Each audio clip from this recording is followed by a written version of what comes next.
32 students were buried decades ago in shallow graves on the grounds of a former reform school for boys.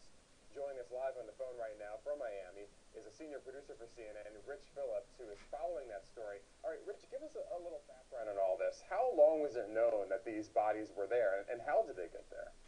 Well, that's one of the questions that's certainly going to be part of the investigation, Reggie. Quite honestly, law enforcement authorities right now do not have a lot of answers for us. The investigation, as you just said, is only now just beginning. The governor certainly wants to know who's buried here.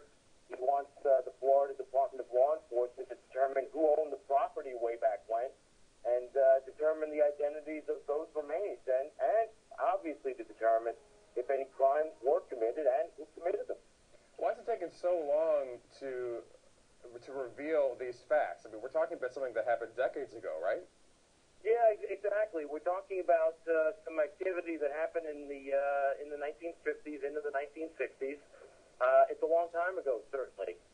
We're dealing with a lot of elderly men right now who kind of found each other on the internet after one of them kind of got the ball rolling talking about this, and you know how the internet goes and how it kind of took on a life of its own, if you will.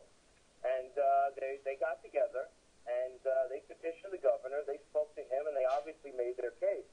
And just to be clear, and you know, we need to say this for the folks at home now, is that there is no proof that any crimes were committed here.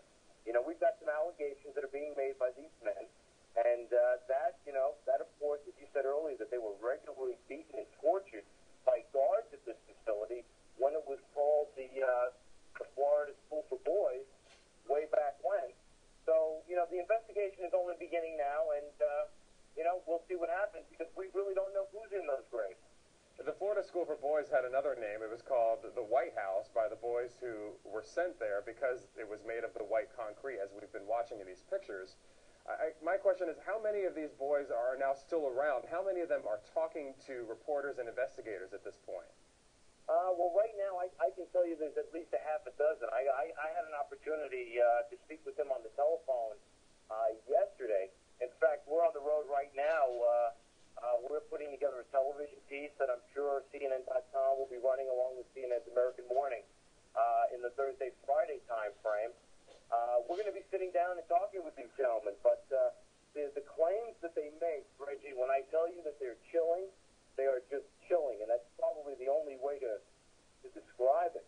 One of the men who lives in Florida today, Bryant Middleton, told me that the boys were regularly beaten with a double strap that was reinforced with metal and actually had a long wooden handle. And he told me that you could actually hear it coming through the air, and when it hit your body, it was just unbelievable. They said that a lot of the boys, both black and white children, were just beaten to the point of unconsciousness, to the point where you could no longer understand what was actually happening to you.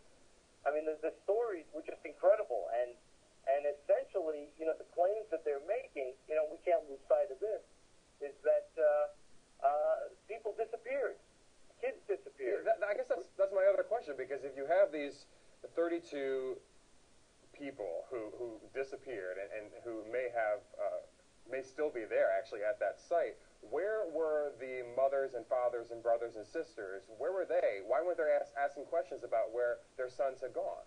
And that is the question first and foremost on everybody's mind. Florida Department of Law Enforcement cannot answer that question. Neither can these men, for that matter. They don't know. One of them says that they believe that there was a cover-up of some sort.